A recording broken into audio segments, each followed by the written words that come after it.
be placed in their own compartment where they can learn social behavior with their fellow flock mates. Soon, their training will begin, which will include teaching them to return to the trap or entrance of the loft, come to your call, fly around the loft, learn where to perch, and where not to, such as on your neighbor's house, and eventually road training. When you feed your birds, it's important to use a consistent whistle or call that your birds can associate with being fed. It's best to choose a method that other members of your family can also use. Doing this every day, all year round, with all of your birds will pay off on race day and will also help you to bring down any birds that become spooked or fly away. Once your young birds are active and able to perch higher up in the loft, it's time to introduce them to the outside world. However, it's important not to let them out on a full stomach and to make sure they are supervised, as hawks may see them as easy prey and cause a major setback. Additionally, if you wait too long to let them out for the first time, they may be too strong on the wing and may fly away before they can properly control themselves, which is a common cause of flyaways. The best way to introduce them to the outside world is to create a Sputnik cage on top of the landing board. This allows you to place them on the landing board and have them maneuver through your trapping system. It also allows you to let them out a little earlier while protecting them from predators like hawks. After a few days of learning the trapping system, you can let them out on their own. Once your young birds are comfortable in the loft and taking higher perches, it's time to start roof training. You can let them out on the roof without the Sputnik cage, as long as they aren't too strong on the wing. They will explore their new surroundings and peck at everything like curious toddlers. Make sure they are not let out on a full stomach. After a designated time, call them in for dinner. Don't put the full amount of feed in the feeder, as some birds may not come in and the first ones to the feeder may eat too much.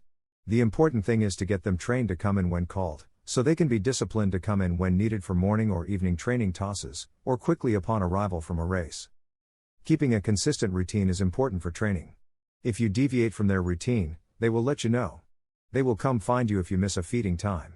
When they're properly fed, they will try to get into the trap and get inside to eat. Some may be confused and walk to the edge of the roof where the walk-in door is located. Be patient, they will learn. You may have one or two stay out overnight, but after a few days, all young birds will know how to get inside the loft and trap. In this training section, the focus is on roof training for young pigeons. Before letting them out, it is important to ensure they are not too full and to supervise them to prevent hawk attacks. A Sputnik cage can be used to introduce them to the outside world earlier and protect them from predators. Once they are used to the trapping system, they can be let out on their own.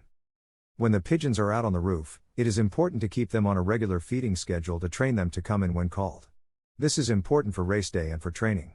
Pigeons are creatures of habit, so consistency is key. Sometimes young pigeons may get spooked and go airborne due to a sudden noise or the presence of an unfamiliar bird. It is important to be patient and wait for them to settle down and come back to the roof.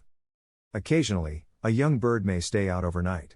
In the city, this is usually not a problem, but in the country, it can be dangerous as owls prey on pigeons. To prevent this, playing music at a low volume can help mask the sound of the pigeon and make it harder for the owl to locate it. There are many reasons to buy my racing pigeon method. Here are some of the best reasons. You will get excellent results. It's a very simple system to use, it's affordable, I have had over 400 first prize winners, it's adaptable to any situation. You can use it with any racing method, natural, widowhood, young birds, it's a very effective method. There is no need to spend a lot of money on fancy pigeon products, it's a reliable system and it is foolproof to use. Professional athletes, race horses, take the same products, there is science behind this, not just hearsay, it is all to do with red blood cells and oxygen in the blood. Without that, a pigeon will not race well, or an athlete will not win a race, if he has low oxygen in his blood. The above is fact and is 100% science. There are a few things you can do to improve your chances of winning at racing pigeons. One of the most important things is to learn as much as you can about the sport. You'll need to know the different types of pigeons, how to train them, and how to race them. Another key factor is practice. You'll need to be able to fly your pigeons competently in order to win races. And, of course, you'll need to have the funds to invest in racing pigeons and other racing equipment.